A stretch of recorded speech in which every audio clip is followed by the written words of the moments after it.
Of the first match between Pete Weber and Dave Ferraro, who can take a 24-pin lead if he can strike in the right lane, strike up in the third.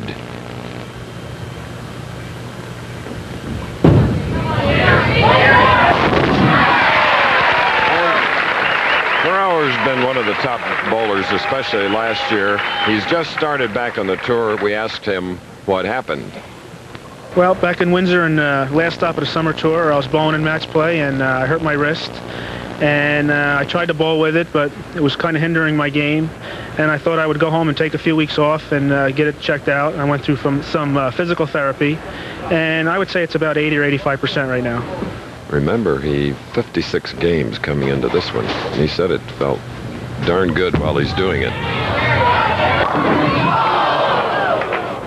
Well, an 8-pin on the left lane, Bo. We're seeing a little of everything. You're right, Chris. It's a shot that the players are just really overpowering the pins. Now watch the action of the ball as it goes through the 1, 3, and actually the 2-pin will knock out the 5 and it'll chop it off the 8. Here you go. The ball hits the 1, 3, and chops it straight off the 8. Dave Ferraro, who almost became a harness horse driver, but was allergic to the hay that feed the horses. He's loose now, isn't he? That's for sure. Sometimes for Pete Weber, an open and getting a little bit behind can be helpful. You get too much pressure on yourself in a close match, you never loosen up. Peter, a strike bowler, needs to get that strike ball. Just loosen up, don't aim it, just crank it up.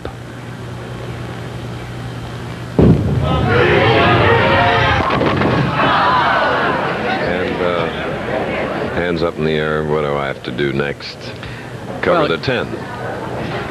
Now watch the action as the ball enters the pins. It will not knock the 6-pin into the 10-pin. It'll just drop off into the channel. Now these are, as I said, once again, much more difficult to knock down than ordinary bowling pins that have been used for weeks and weeks, and it's showing up in Weber's game. Pete has had a 10-pin at least in every frame. That is hard to believe, including an open in the 4th. There you see Pete trailing by 23, and his fans are really trying to get that adrenaline going. 10 titles. 56 games. The first 4 rounds are qualifying. 32 games, then 24 of the finals. Weber qualifying 5th. He's in trouble. It trails by 23, 6 frame. I hit leaving the 4. A man that led after 24, then dropped to 13th, made a strong comeback to get to the number 5 spot here. He's quickly up with a spear ball going across for the 4-pin. As you see the first hit, not knocking all the pins down. Pete converts the 4-pin, and as Dave Ferraro comes up in the 6th frame, he'll have a 24-pin lead over Weber.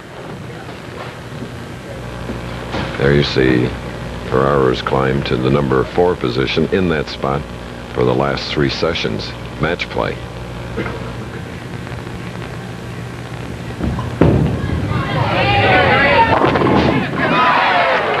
And the 7-pin on the right lane now for Ferraro as we get a look at Gloria, his wife. Gloria looks on, expecting to see a strike on that light hit by David. He hit light in the pocket, ripped the 5 out, expected to carry the 7. But a cross lane should be an easy spare to maintain his lead.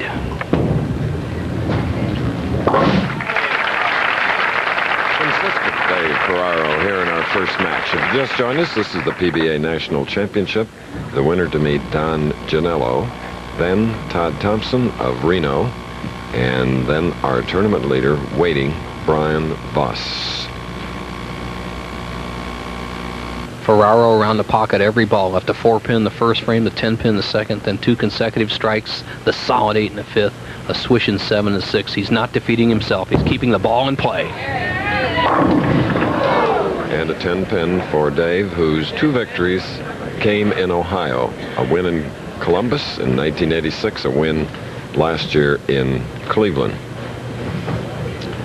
Lower surface friction ball, cut down the hook. All you need is accuracy to make a single pin spare. Touch it and it will fall over. Okay, we've gone beyond the halfway point of our first match, seeing those machines in the back. We'll return. performance that separates the good